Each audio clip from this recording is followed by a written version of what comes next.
On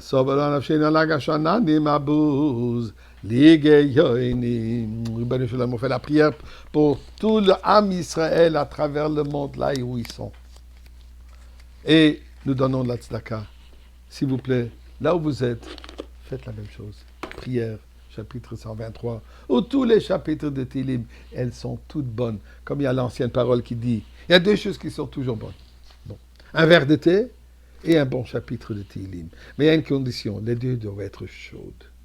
Un verre de thé chaud et un Télim qui est fait du fond du cœur avec toute la chaleur. Et donnez la tzedaka. Parlons de tzedaka. La mitzvah dans la Torah, elle est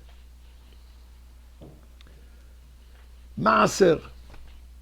Et la Torah nous dit dans la paracha de cette semaine, qui te chalel maaser et kol maaser tvuatra bashana ashlishit shnat maaser. Quand tu auras achevé de prélever les diverses dîmes de ton revenu, dans la 3e année, année de la dîme, quand tu auras donné leur dû aux Lévis, à l'étranger, à l'orphelin et à la veuve, tous ceux qui ont besoin de l'aide, afin qu'ils aient à manger dans tes villes et se rassasier. Am Israël est arrivé en Eretz Israël. Chacun a reçu un terrain pour cultiver. C'est une société agriculture. Les seuls qui n'ont pas reçu de part de terrain sont les Kohanim et les Léviim. Shevet Lévi, la tribu des Lévi qui ont les Léviim et les Kohanim. La raison, puisque leur raison d'être est servir au Beth Amikdash, servir à Israël. Et bien sûr, il faut qu'ils vivent. Comment est-ce qu'ils vont vivre? Alors, la Torah a institué cette dîme, qui est 10% de toutes mes possessions, 10% de ce que je cultive, et d'ailleurs aussi, aujourd'hui, maaser ksafim, le maaser de mon revenu, de mon net revenu, 10% en tzedaka. À l'époque, 10% au Lévi, 2% au Kohen. 2 années au Lévi, 3e année aux pauvres. Maintenant, dit à Kadosh Baruch Hu, à la 3e année, quand on a tout donné, on a fait ce qu'on doit, on vient, va Martha lefne Hashem elekecha. Tu vas déclarer devant l'Éternel. Et dire quoi? Bi'arti hakodesh min habayit. J'ai fait disparaître de chez moi les choses saintes. Je les ai attribuées aux Lévites, à l'étranger, à l'orphelin et à la veuve, exactement selon l'ordre que tu m'as donné. Je n'ai transgressé ni omis aucune de tes préceptes. Et on finit. Ainsi, et Dieu, sache, je suis entièrement conforme à tes prescriptions. Et pour cela, jette un regard au des cieux et prie. Bénis ton peuple Israël et la terre que tu nous as donnée, comme tu l'as juré à nos pères, ce pays ruisselant de lait et de miel. Lait et miel représentent les besoins de base ainsi que les luxes. Ça, c'est la confession. Ça s'appelle Vidui Maaser. Confession. Il me semble que confession, c'est plutôt dire, écoute, je n'ai pas fait ce que j'étais censé faire. J'ai fait des erreurs. Je ne suis pas comme il se doit.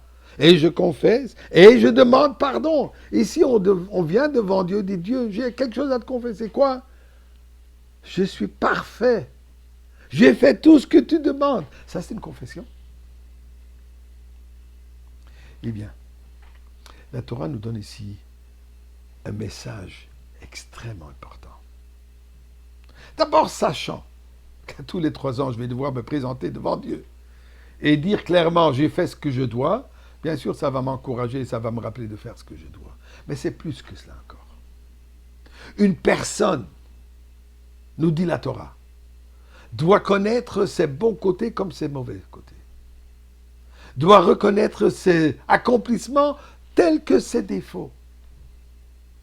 Une personne ne peut pas seulement voir son mauvais penchant. Une personne doit reconnaître que Dieu nous a donné des qualités positives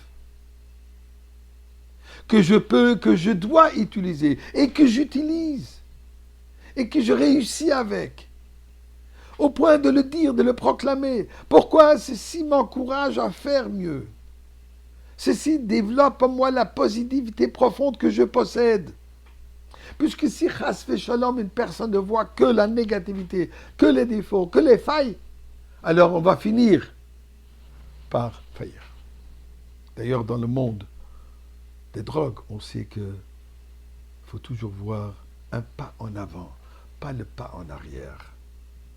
Car sinon, ce qui va arriver, on va ne faire que marche arrière. Et quand on fait marche arrière, on tombe dans l'abysse. C'est ça ce que la Torah nous enseigne. L'importance d'accentuer le positif. Et par cela, nous disons à Kadosh Baruch Hu, tu nous as promis cette terre de chalav ou de vache, lait et miel.